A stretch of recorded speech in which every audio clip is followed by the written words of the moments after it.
Very warm welcome to News Live. मैं हूं doctor Maria Zulfiqar Khan. Viewers, जब से वसीतर कौमी मफाद में TTP से मुज़ाकरात की बात चली है, एक सवाल सब जहनों में आ रहा है कि हमारे यहाँ कौमी मफाद के तकाजे हर दौर में क्यों बदल जाते हैं। कल तक मुल्क में जारी इंतहा पसंदी की मुख्तलिफ शक्ल को हम ज़िया दौर के कौमी मफाद का शाखसाना करार देते थे। फिर मुशर्रफ दौर में कौमी मफाद के मयार बदल गए। 2008 के बाद जमहूरी अदवार में कौमी मफाद के पेश नज़र शिद्दत पसंदों से लड़ाई और मुज़ाकरात की आंख मचोली भी जारी रही और हम लाशें भी उठाते रहे। मुख्तसर ये कि अफगानिस्तान के हालात की पेचीदगियों के सबब कौमी मफाद के तकाजे तब्दील होते रहे हैं, लेकिन इनकी कीमत हमने ही उठाई है और बार बार जो है वो चुकाई है। TTP के साथ साथ TLP को भी कौमी धारे में वापस लाने का काम जारी है। इसको देखते हुए अब दीगर जमातें भी मुतालबा कर रही हैं कि उनके सर पर भी दस्ते शफकत रखा जाए। इस सूरत हाल पर बात करेंगे और साथ ही साथ क्योंकि अब बात कौमी मफाद की चल रही है तो बिल आखिर हुकूमत ने वसी तर कौमी मफाद में अपोजिशन से पार्लियामेंट में कानून साजी के लिए मदद मांग ली है। हुकूमत को ये याद तब आया है जब सिर्फ अपोजिशन ही नहीं बल्कि इसके अपने इत्तेहादी भी उखड़े हुए हैं। तो अब सवाल ये है कि हुकूमत ने कौमी मफाद को तलाश करने में क्या थोड़ी देर नहीं कर दी।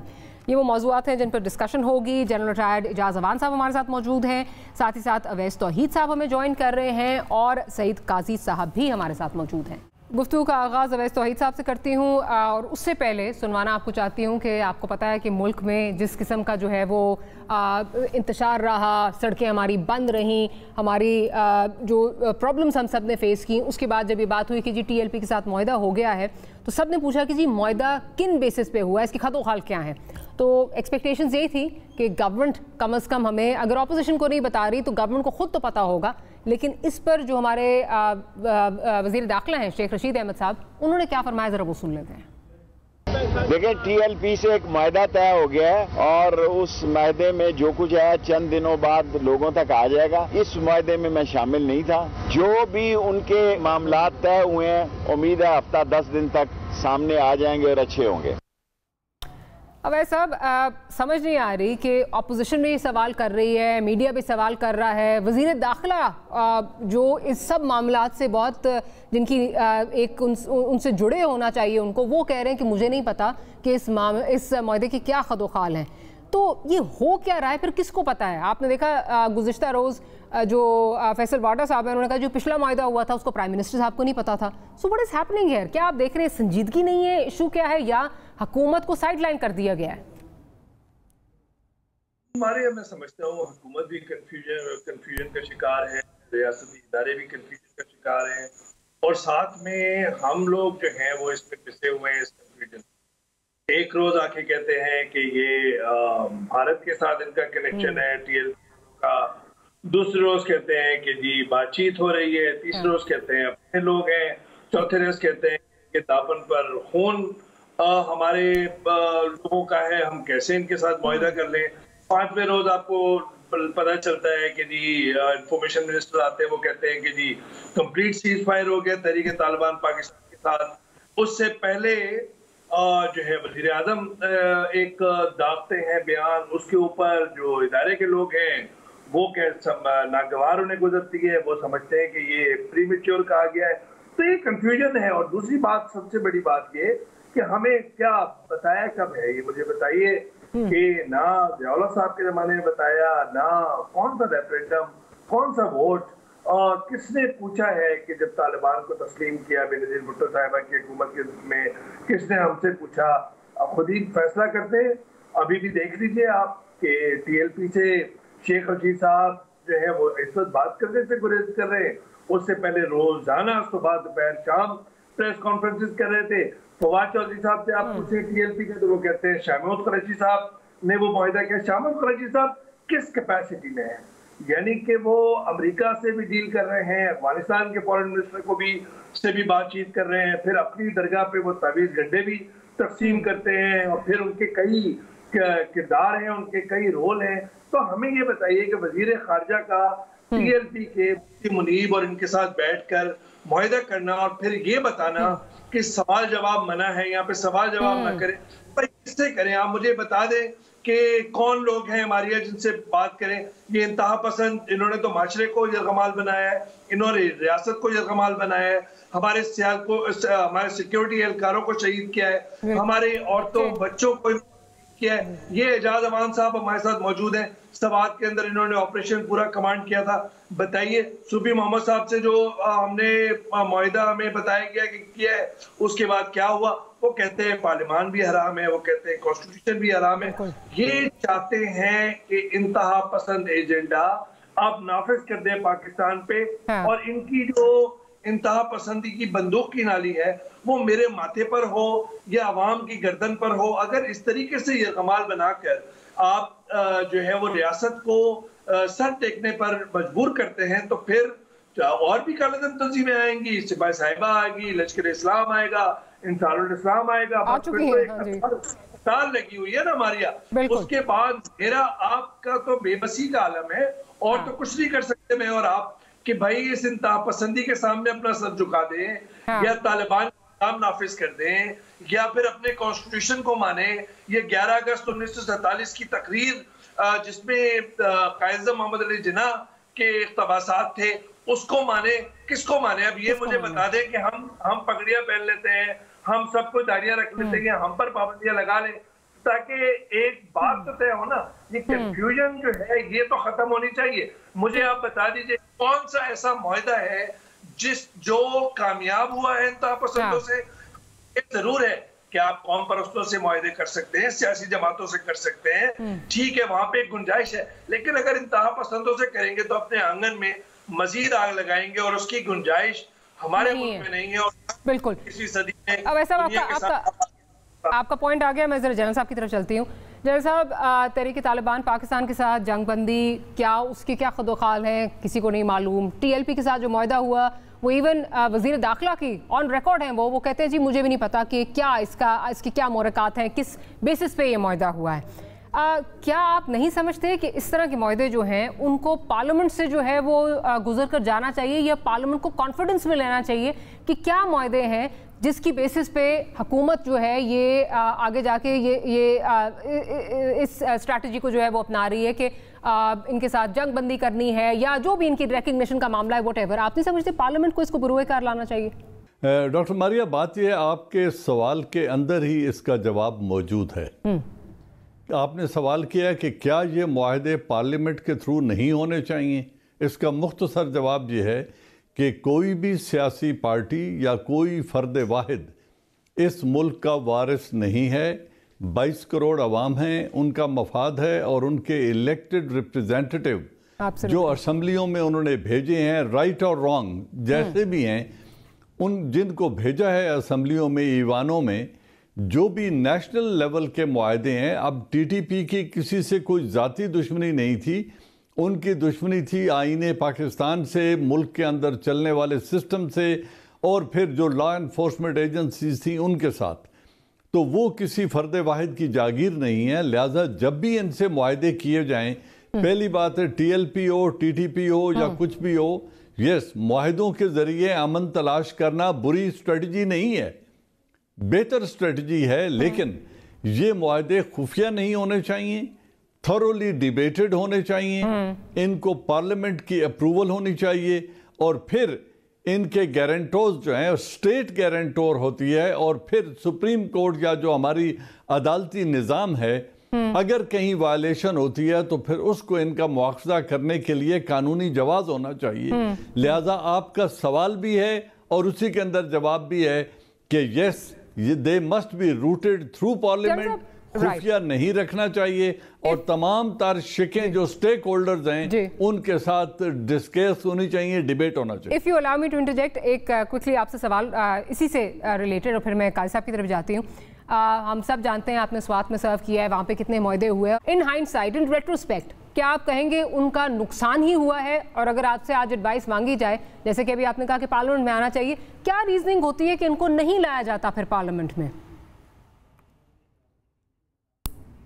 देखिए, मैं आपके सामने रख देता हूं। पहले तो दो मुआहदे तो उस वक्त हुए, एक बेनज़ीर भुट्टो साहिबा ने किया और एक नवाज शरीफ ने, जब सूफी मोहम्मद और इनकी पार्टी ने मालाकंड की एंट्रीज ब्लॉक कर दी थी और सड़कें बंद कर दी थी, हत्ता कि पीपल्स पार्टी के एक MPA को उठाकर कत्ल भी कर दिया था। उस वक्त भी इन दोनों लीडरान ने उनके साथ मुआहदे किए और उनका जो मुतालबा था निज़ाम अदल का, उसको मानने की हामी भरी थी। उससे उनको शय मिली और फिर कुछ अरसे बाद फिर उन्होंने सर उठाया और उन्होंने फिर ये अपना मुतालबा दोहराया। जो मैं जब जंग कर रहा था वहाँ पे, जब मैं डिवीज़न कमांड कर रहा था, उस वक्त जो मुआहदा हुआ था उसका बैकग्राउंड आज मैं पूरी कौम के सामने रखना चाहता हूँ। पहली बात यह है कि वो निज़ाम अदल का एक मुतालबा रख रहे थे कि हम सवात में निज़ाम अदल लाएंगे और वो ही निज़ाम यहाँ चलना चाहिए। जब उन्होंने जंग कर ली और इंतखाबात हो गए और ANP की गवर्नमेंट बन गई, तो प्रोविंशियल असेंबली KPK ने एक बिल पास किया था कि इनके मुआहदे को हम तस्लीम करते हैं, इनके मुतालबे को, और 8 ज़िले जो हैं मालाकंड डिवीज़न के, उनमें निज़ाम अदल के नफाज को हम अप्रूव करते हैं। अब उस वक़्त चूँकि ये प्रोविंशली एडमिनिस्ट्रेड ट्राइबल एरिया था, तो उसकी रेटिफिकेशन या गवर्नर KPK ने करनी थी या सदर पाकिस्तान ने करनी थी। अब दोनों ये इसको नहीं करना चाहते थे। उन्होंने कहा हम इस तरह के बिल को रेटिफाई करके एक मुल्क में 2 कानून नहीं ला सकते। उस वक्त आसिफ अली जरदारी साहब से बात हुई थी, आर्मी चीफ की भी, असफंदयार वली की भी। तो असफंदयार वली साहब ने उस वक्त ये कहा था कि जो प्रोविंशियल असेंबली बिल पास करती है उसको वापस लेने की वो खुद मजाज नहीं होती, अब इसको या रिजेक्ट होना है या एक्सेप्ट होना है। तो आसिफ अली जरदारी साहब ने उस वक्त ये कहा था कि मेरी पार्टी का मंशूर रोटी कपड़ा और मकान है, हम मजहबी जमात नहीं हैं, हम निज़ाम अदल की हामी, मैं एज अ पॉलिटिकल लीडर नहीं बन सकता, मैं इसको नेशनल असेंबली के पास भेजूंगा। अब नेशनल असेंबली के पास जब चला गया तो नेशनल असेंबली ने 32 मिनट की डिबेट के बाद बिल जूं का तूं पास कर दिया और कानून बना दिया कि 8 अजला मालाकंड डिवीज़न के उनमें शर्री निज़ाम का नफाज कर दिया जाए। ये करने के बाद जो प्रोविंशियल जो गवर्नमेंट थी उस वक्त KPK की, उनको कहा गया कि आप सूफी मोहम्मद के साथ मुज़ाकरात करें और निज़ाम अदल के नफाज के लिए मेथडोलॉजी बनाएं। मैं उस मेथडोलॉजी की चंद सिटिंग्स में उनके साथ बैठा हूं, मैंने ये सुनी है। और ये मुआहदा ब्रेक कहाँ हुआ, अब मैं आखिरी आपको, प्रोग्राम में वक्त कम होता है, ये मुआहदा ब्रेक कहाँ पे हुआ था। ये जब उन्होंने आखिरी मुतालबा ये किया, मैं उस मीटिंग में मौजूद था, तो इन्होंने मुतालबा किया, फजलुल्लाह की लेड जमात ने जो है, उस वक्त फजलुल्लाह खुद मीटिंग में नहीं आता था, वो खौफज़दा था और वो बैठता था PO4 में, लेकिन मुस्लिम खान, महमूद खान और बाकी लोग उनकी मीटिंग में आते थे। उन्होंने मुतालबे रखे 3 सामने। उन्होंने कहा जी हमारे हतमी मुतालबे ये हैं कि एक तो हम हथियार नहीं डालेंगे और सवात के इन 8 अजला में अमन के क़याम की ज़मानत हम देंगे, पुलिस पतलून नहीं पहनेगी, शलवार कमीज़ पहनेगी, और फौज यहाँ से इन 8 अजला से निकल कर वापस अपने कैंटोनमेंट्स में चली जाए, यहाँ के अमन की जिम्मेदारी हमें दे दी जाए। ये एक्सेप्टेबल नहीं था, क्योंकि वो एक इलाके पर अपना राज कायम करना चाहते थे और उस 8 अजला से पाकिस्तान आर्मी को, लॉ एनफोर्समेंट एजेंसीज को वहाँ से वो निकालना चाहते थे और जो पुलिस रहेगी वो उनके ताबे होगी। ये एक्सेप्टेबल नहीं था। जब उनका ये मुतालबा फाइनल और हतमी था और उन्होंने हथियार डालने से इनकार कर दिया, तो फिर ऑपरेशन राह रास्त ये शुरू किया गया, जो 6 हफ्तों में कंक्लूड होके इनको डिफीट किया। कुछ लोग मारे गए और कुछ भाग के कुनड़ के रास्ते से अफगानिस्तान भाग गए। तो ये है उसकी कहानी। ठीक, काजी साहब की तरफ चलती हूँ। काजी साहब, एक चीज़ जो बार बार जो है वो कही जा रही है, स्पेशली TLP के हवाले से, ये कहा जा रहा है जी हम उनको कौमी धारे में जो है वो शामिल करना चाहते हैं। अब मैं ये समझने से कासिर हूँ कि जहाँ तक मेरी अंडरस्टैंडिंग है, वो डिफरेंट इलेक्शंस में भी जो है वो हिस्सा लेते रहे हैं, वो already there part of the political system. तो कौमी धारे में शामिल करने का क्या मतलब है? अगर आप बात कर रहे हैं कि माइंडसेट चेंज करना है, तो किस तरह आप माइंडसेट उनका चेंज करेंगे? वो तो एक पॉलिटिकल पार्टी होते हुए भी उनका माइंडसेट जो है वो सड़कें बंद कर दो, जलाओ, घेराओ, पुलिस वालों को मार दो, इसका क्या मतलब है? मुझे समझ नहीं आ रही इसका मतलब क्या। अगर आप समझ पाए तो मुझे जरा समझा दीजिए। देखिए, इसका मतलब एक लफ्ज में तो इसके अलावा कुछ भी नहीं है। सर आपकी आवाज कट गई क्या? इसका अगर एक लफ्ज में मैं मतलब कहूँ तो वो वीकनेस है। वीकनेस। लेकिन मैं इसको थोड़ा सा और वजाहत भी कर दूं कि ये सीना कोबी क्यों कर रहे हैं हम? आज अपने बाल क्यों हम खींच रहे हैं? क्या हमें नहीं पता ये क्यों हुआ था? और ये सिर्फ यहाँ हुआ?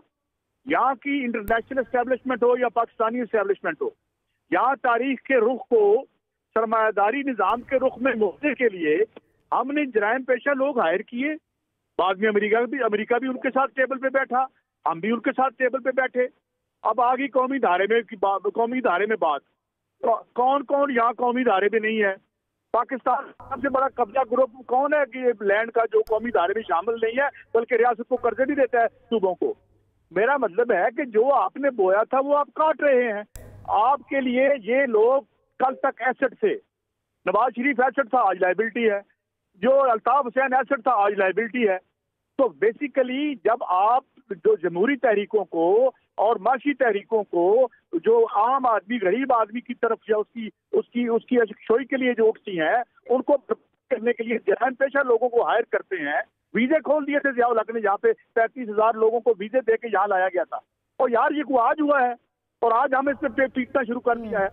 आपकी जो आज की सरमायादाराना रियासत है और ये जो आपका लॉजिकल पॉजिटिविज्म था, ये उसकी डिफीट हुई है।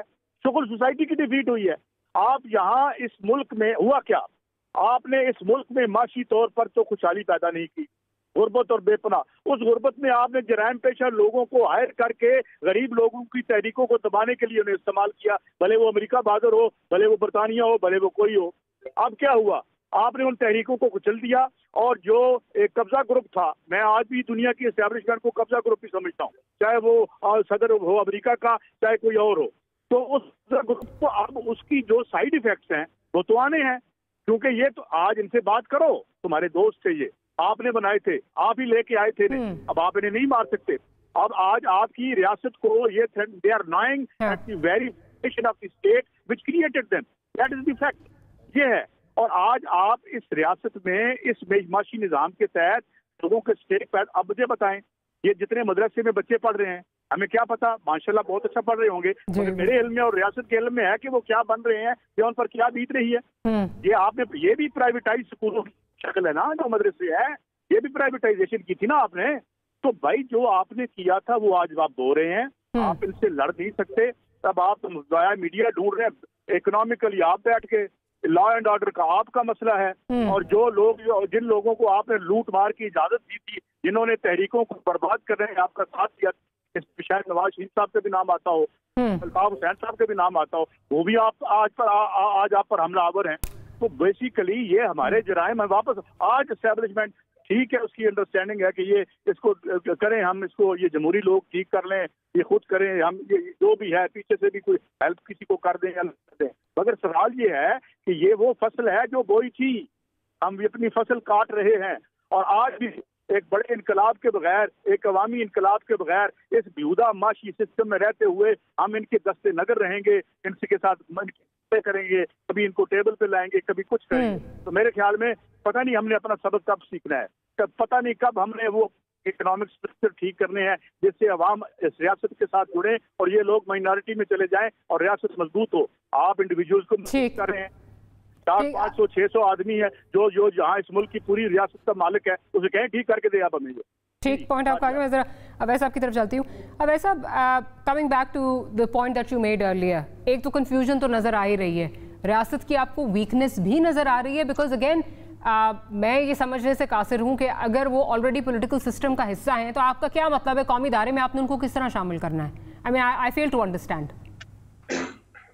देखिए, तहरीक लब्बैक पाकिस्तान और टीटीपी को अलग कर देते हैं हम। तहरीक लब्बैक पाकिस्तान फैजाबाद जब धरना दिया तो किसने उनकी कमर पे हाथ रखा, किसने उनकी कंधे सर पर शफकत से हाथ फेरा, किसने पैसे दिए, किसके कहने पे दिए, हुकूमत क्यों लाचार हो गई, इदारे क्यों बेबस हो गए।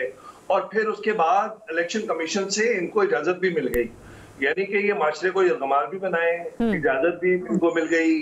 और 5वीं 6ठी ये बड़ी सियासी जमात के तौर पे 22 लाख के लगभग इन्होंने वोट लिए हैं पिछले इलेक्शन में 2018 में।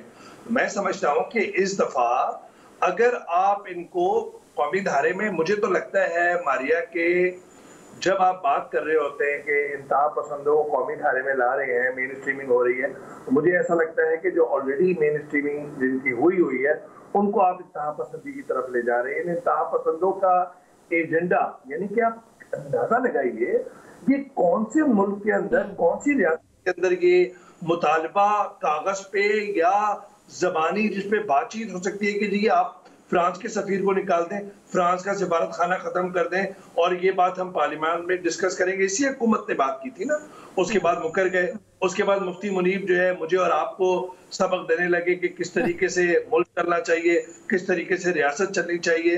तो और अब जो है ना इनका कोई मुतालबा था, ये सारे बहुत अच्छे बच्चे हैं, सारे अच्छे।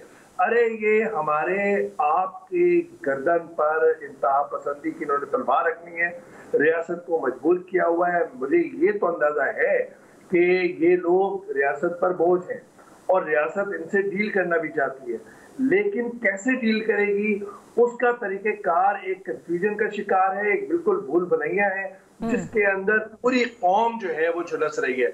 दूसरी तरफ टीटीपी, अब टीएलपी के साथ तो सियासी अज़ाइम भी लगते हैं कि हो सकता है कि तहरीक इंसाफ की हुकूमत इन खाम ख्यालियों में हो कि काफ लीग एमक्यूएम जो इत्तेहादी हैं उनसे ना इतनी बात बेल ना मंडे, तो अगले इलेक्शन के अंदर टीएलपी के साथ पंजाब के अंदर हम कोई इत्तेहाद कर लें और नून लीग को नुकसान पहुंचा दें। तो ये खाम ख्याली है और छोटा पेटी इंटरेस्ट है जिसकी बुनियाद पर आप बड़े नुकसान आगे रियासत को मिलेंगे। तो इनको कानून इनका मुआसरा करना चाहिए, इन पे केस चलने चाहिए। जो मेन स्ट्रीमिंग करे वो आके तौबा तो करे ना कानून के जरिए कि हम करें। टीटीपी वालों से आप बात करें, मैं इन टच हूँ, टीटीपी वालों को करीब से देखा है, एजाज अमान साहब ने देखा है, सईद साहब ने देखा है, आपने देखा है। इनका कौन सा मुतालबा है जो कोई रियासत मान सकती है कि शरीयत का निफाज आप कर लें? ये ना हथियार डालेंगे, जिनके मुंह को खून लगा हुआ है वो हथियार क्या डालेंगे? हथियार क्या डालेंगे? वैसे I am sorry, I have to interject, we have to take a short break. Break के बाद हाजिर होते हैं, गुफ्तगू को यहीं से कंटिन्यू करेंगे।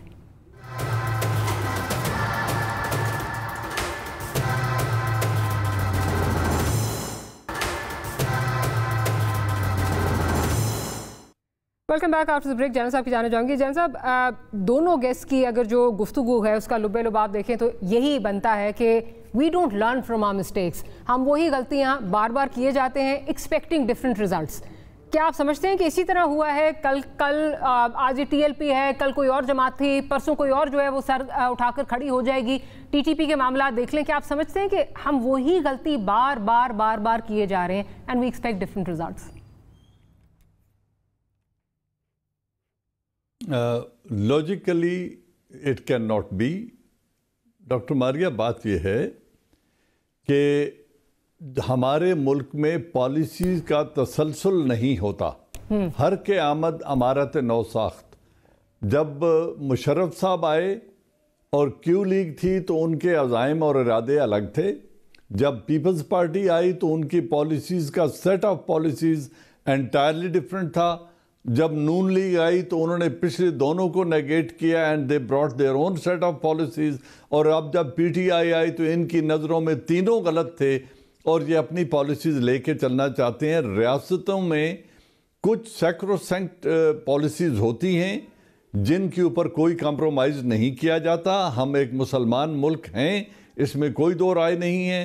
हमारी 97% पॉपुलेशन मुस्लिम्स की है। वी आर अल्हम्दुलिल्लाह प्राउड ऑफ इट। लेकिन जो इनको जब तरीका गलत अपनाया जाता है, I am not supporter of anyone. मुझे न टीएलपी से कोई सरोकार है न हुकूमत वक्त से, लेकिन पाकिस्तान की सलामती और अमन से मुझे है। और वो इसलिए कि टीएलपी ने जन्म कहाँ से लिया ये कह देना बड़ा आसान है कि इनको कौन लाया था। कोई भी नहीं लाया था इनको। इन्होंने कादरी के गवर्नर पंजाब को मर्डर करने से इनको तहरीक मिली। ये सड़कों पे आए।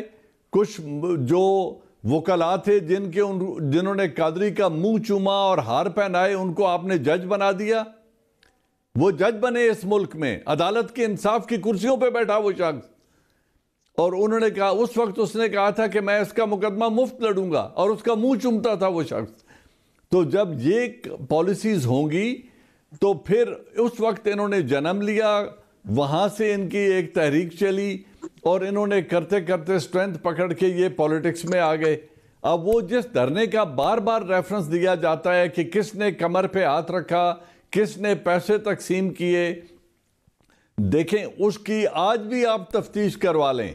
उस मुआहदे में interior minister of that time the government he was there and he is signatory to that agreement, और जो उस वक्त general Faiz Hamid major general थे वो हुकूमत वक्त के कहने पर इनके साथ बात करने के लिए उनको प्राइम मिनिस्टर ने भेजा था। ISI comes under the prime minister of Pakistan. उन्होंने भेजा था कि जाएं और इनके मुज़ाकरात करें और इनको यहां से उठवाएं।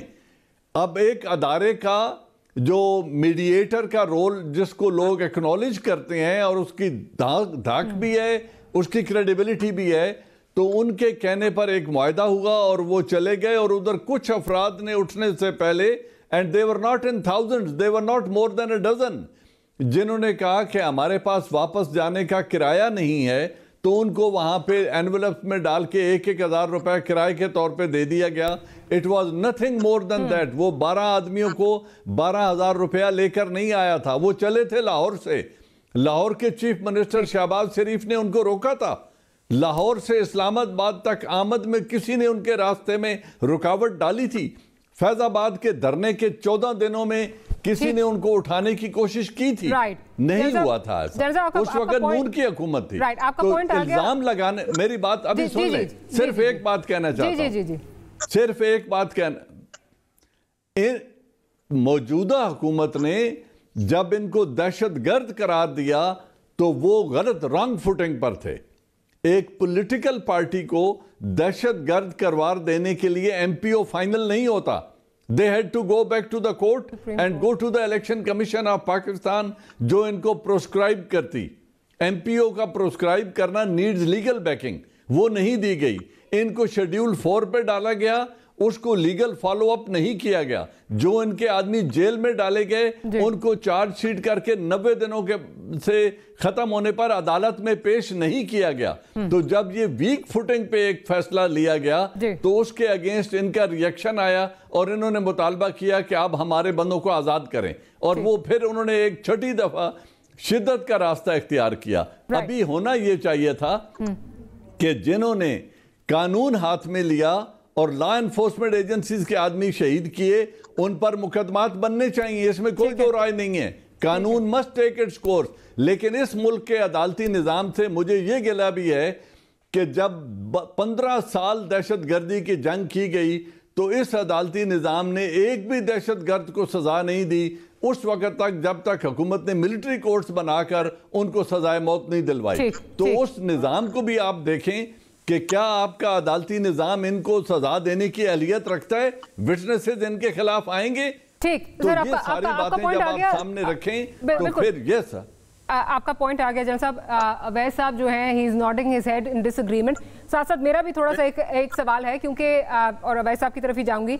जब बात होती है कि इलेक्शन कमीशन ऑफ पाकिस्तान ने इनको रिकग्नाइज कर लिया एज अ पॉलिटिकल पार्टी, तो जहाँ तक मेरी लिमिटेड अंडरस्टैंडिंग है, इसके पीछे जो है वो पूरी हमारी एजेंसीज जो हैं वो अपनी जो है वो रिपोर्ट्स देती हैं, जिसके बाद इनको रिकग्नाइज किया जाता है। तो क्या इसमें सिर्फ इलेक्शन कमीशन ऑफ पाकिस्तान का कसूर है या हमारे बाकी इदारे जो हैं वो भी इसमें मुलव्विस हैं? जी अवैस साहब। देखिए, मैं समझता हूँ विद ड्यू रिस्पेक्ट जनरल साहब का, देखें एक तस्वीर का जिसका जिक्र कर रहे थे कि मुंह चूमा मुमताज कादरी का, वो तस्वीर जो है वो फोटोशॉप थी, वो फेक तस्वीर थी। तो वो मेरे ख्याल में शौकत अजीज सिद्दीकी साहब का बात कर रहे हैं, उनसे और इख्तलाफ हो सकते हैं मुझे और आपको।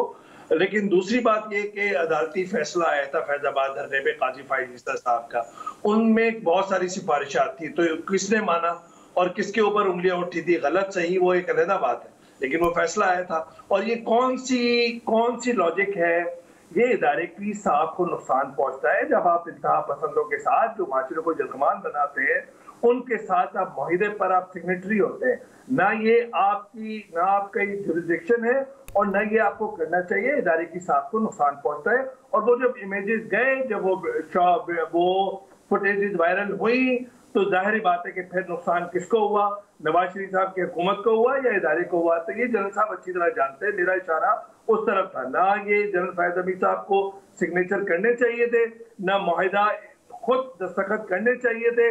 पसे पर्दा बहुत सारे लोग हैं हमारे इदारों के पास, हम तो बचपन से बड़े हो गए इन मुआहिदों के पीछे पस मंजर देखते हुए, तो वो नहीं करने चाहिए थे। जब आपने सूफी मोहम्मद से मियां इफ्तिखार साहब और उनको भेजा था ANP के उसमें, तो फिर इनमें से भी किसी को भेज देते, किसी और को भेज देते, आपकी क्या जरूरत थी? तो मैं समझता हूँ कि बिल्कुल उसके पीछे जो है वो इमेज भी गलत हुआ, और किसने सपोर्ट किया था वो सबको पता है, और नहीं होना चाहिए था। और इस वक्त भी ये आग से खेलने के मुतरादिफ है। पिछले इन्होंने मुजाहरे के अंदर, अप्रैल के अंदर, लाहौर के अंदर, दूसरी जगहों पे मुजाहरों के अंदर हमारे सिक्योरिटी एहलकारों को यूनिफॉर्म में लहूलान किया था। इनको आप कैसे माफी दे सकते हैं? इनके खिलाफ मुकदमे चलने चाहिए। इनका जो भी अकीदा हो उससे मुझे कोई वो नहीं है, लेकिन इनको कानून के दायरे के अंदर ला के फिर इनकी मेन स्ट्रीमिंग हो, सारा हिसाब किताब तो हो, सजा जजा का हो। ये तो नहीं हो सकता कि मैं लाठी लेकर आ जाऊं, लोहा सरिया लेकर आ जाऊं, गन लेकर आ जाऊं और उसके बाद में यरगमाल बनाऊं कानून नाफिज करने वाले इदारों को भी और अपने कानून को भी और आइन को भी, और उसके बाद कहूं कि आइए आप मेरे साथ मुआहिदा करें। आप मुआहिदा रियासत पॉइंट ऑफ स्ट्रेंथ से करती है या पॉइंट ऑफ वीकनेस से करती है? इसी तरह का मामला TTP से है। उनको भी आप आम माफी इस तरह नहीं दे सकते।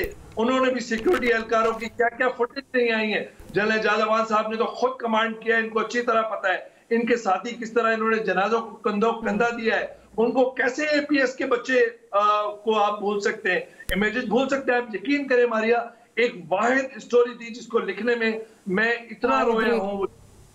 जब दरवाजा खुला है और जिस तरह खून वहां पे बिखरा हुआ था, जिस तरह किताबों पर खून के कतरे थे, यूनिफॉर्म थे, और किस तरीके से वो नौजवान बच्चे जो हैं उनको शहीद किया गया। उनको आप ऐसे आप एकदम आएंगे और कहेंगे कि जी सीज फायर हो गया, मुआहिदे की हमें रुदात नहीं बताएंगे? आप कौन होते हैं रुदात नहीं बताने वाले? पार्लियामान के लेकर आया, मुझे बताइए, नेशनल सिक्योरिटी कमेटी में हमारे आर्मी चीफ साहब मौजूद थे लेकिन वजीर आजम साहब मौजूद नहीं थे। ये कैसा मजाक है भाई?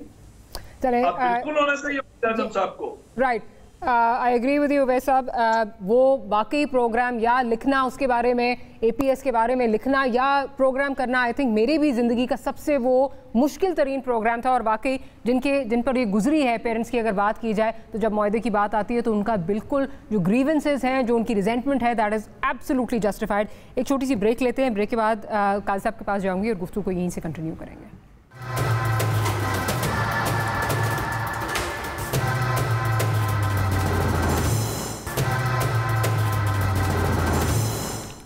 Welcome back after the break.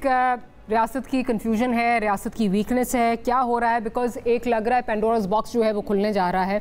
जैसे कि अब ये जो मुआहिदे की बात हो रही है TTP से, TLP से, उसके बाद अब ये भी खबरें आ रही हैं कि सिपा साहिबा पाकिस्तान ने, अंसारुल इस्लाम ने अपने जो है उन्होंने भी मुतालबात रख दिए। उन्होंने कहा अगर आप हमारे से पाबंदी नहीं उठाते तो हम भी इसी तरह धरने और जो जुलूस हैं हम भी निकालेंगे, हम भी इसी तरह जो है न्यूसेंस क्रिएट करेंगे।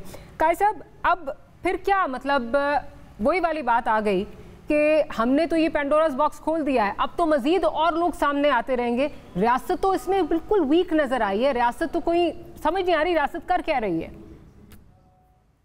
देखिए, पेंडोरा बॉक्स कभी ये बंद ही नहीं था। ये जमीन के नीचे तमाम चीजें एग्जिस्ट कर रही थी और वो मौजूद होती हैं और एकदम से रफ्त नहीं होता। सदियों से जो है वो एक जैसे बटरफ्लाई इफेक्ट आप कहते हैं ना, तो बटरफ्लाई इफेक्ट किसी साइल के ऊपर एक तितली की पर की जो एक चेंज है वो हरिकेन बन जाता है, कैटरीना बन जाता है। तो बेसिकली ये इसको देखें ना, अपना अपना तारीख को देखने का तरीका है। अब तारीख ना तो मातम करने से बदल सकती है, ना हसीना को भी, जैसे मैंने पहले अर्ज किया था, ये सब कुछ था, ये बन रहा था, ये पल रहा था, इसे बनने दिया गया, इदारे कंप्रोमाइज हुए, उसके बाद जो है जुर्म और रियासत के दरमियान से जो हद फासिल थी वो मिट्टी चली गई। कि जुर्म कहाँ, अब मुझे बताएं, शरीफ आदमी की चोरी हो जाए वो थाने में रिपोर्ट दर्ज कराता, आप किस रियासत की बात कर रही हैं आप? मुझे बताएं। यहाँ पे मैं 10 और 20 आपको बता सकता हूँ कि जिन्होंने सुप्रीम कोर्ट में से केस जीते हुए अभी तक उनको हक नहीं मिला, और वो रात को कब्जा ग्रुप उनके घर पहुंच जाते हैं कि भाईजान एला बड़ा है नहीं, तुझे 4 करोड़ लेके बाहर निकलो। मेरा दोस्त है, 35-40 करोड़ की प्रॉपर्टी है, सुप्रीम कोर्ट से उसके हक में फैसला आया हुआ है, और वो कहते हैं नहीं जनाब ये तो हम नीलामी नहीं होने देंगे। 101 में आपको एग्जाम्पल कोट कर सकता हूँ। अब मसला ये है कि हम क्या बदलाव चाहते हैं। बदलना चाहते हैं, ये एक पहली बात। दूसरी बात, ये जो हमारे ऊपर मुसल्लत लोग हैं ये बदलने की अहलियत भी रखते हैं, या उस मलाइज और उस बीमारी जिसमें हम मुब्तला है उसकी इतला भी है उनको, या ये खुद बीमारी है। मेरी नाचीज राय में ये सब जो लोग हैं they are part of the problem, and solutions lie beyond them. ये जिस जो मुझे बताएं ना, ये पूरी दुनिया अभी हम वैसे जो कर रहे हैं ये तो ठीक है, बिल्कुल आपका रोना मेरा भी रोना ठीक है। मेरे भी सबसे मुश्किल था उन बच्चों के, मैं कांप जाता हूँ, मैसेज भी नहीं करना चाहता कि जो उन बच्चों के साथ जो हुआ था और उनके साथ मुआहिदा करना कुछ उनके तो यानी मैं अपने जज्बात जो है मैं नहीं बाहर करना चाहता, कोई लफ्ज मुझसे सख्त ना निकल जाए। मगर सवाल ये है कि हमने क्या इस बीमारी की तशखीस करनी है? माशी तौर पर हम गुलाम, बजट हम खुद नहीं बना सकते, हमें 200-300 मिलियन की ट्रांच के लिए धक्के खाने पड़ते हैं। हमारा वजीर खजाना कौन लगाया जाता है? जो वो IMF का बंदा होता है। ये जो आपका लगा हुआ है आपके बैंक, स्टेट बैंक में, ये हमारा आदमी है। और यार कहाँ से आज़ादी लोगे आप, और लड़ने की बातें करते हो आप, और ये बातें करते हो, इधर उधर की बातें करते हो। और साथ जो है वो जो है ये मसला है, इस रियासत को क्लींस करने की जरूरत है। Nothing less than revolution can save it. और ये हो या ना हो, ये मैं उसका कोई टाइम फ्रेम या मैं कोई नजूमी हूँ, मगर सवाल ये है कि इतना तो हम देख सकते हैं ना कि इस बीमारी से निजात के लिए क्या अद्वियात चाहिए, ये लोग करेंगे हमारे लिए। ये जो लोग, ये PTM करेगी, ये PTI करेगी, ये पीपल्स पार्टी करेगी, या ये रियासत करेगी? मुझे बताएं कौन करेगा? मैं जरा जनरल साहब से भी इसका इस पे पॉइंट ऑफ व्यू ले लूं। जनरल साहब, काजी साहब के मुताबिक those at the helm of affairs are part of the problem, not part of the solution.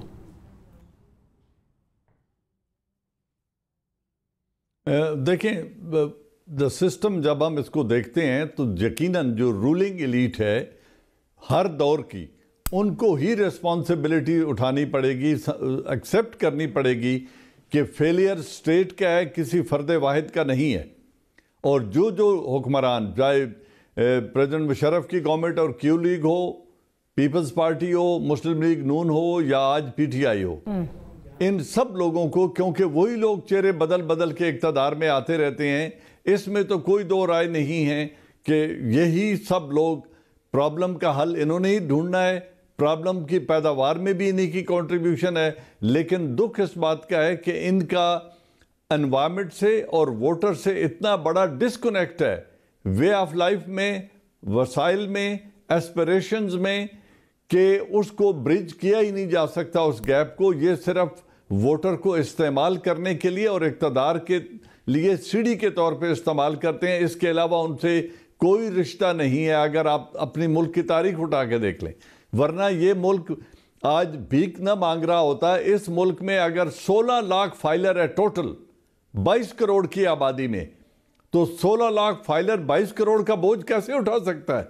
और उनमें से भी 6.5 लाख तनख्वाहदार मुलाजिम हैं।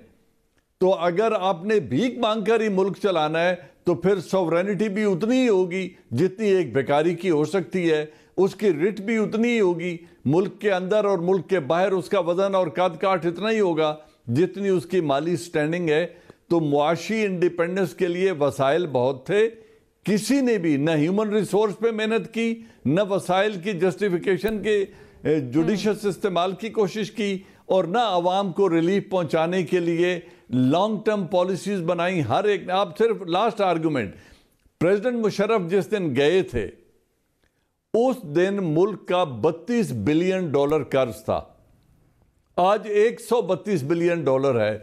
आप मुझे बताइए $100 बिलियन की 14 साल में क्या जस्टिफिकेशन है कि आप इतना भारी कर्ज लेके अब मजीद कर्ज लेके उतार रहे हैं? Who is going to stop it? कहां पर हम जाकर रुकेंगे? बिल आखिर मुझे डर ये है कि अगर यही रवश जारी रही तो एक दिन हमें अपनी सॉवरेनिटी का, न्यूक्लियर फैसिलिटीज का और कश्मीर जैसे सेंसिटिव इश्यूज का मुआशी ग्राउंड की वजह से समझौता करना पड़ेगा। राइट। वैसे अब दोनों मेहमानों की ऑलमोस्ट एक जैसी ही गुफ्तगू है। जिन लोगों से उम्मीदें हम लगाए बैठे हैं वो पार्ट ऑफ द प्रॉब्लम जो है वो नज़र आ रहे हैं, पार्ट ऑफ द सोल्यूशन नहीं नज़र आ रहे। तो ये तो मैं तो बहुत मायूस हो गई हूँ दोनों की बातें सुन के। That means there is no way forward, because वही वाली बात कि हम यही करते जाएंगे, यही लोग आएंगे, यही पॉलिटिकल एक्सपीडियंसीज आएंगी, and we are going to keep on making the same mistakes.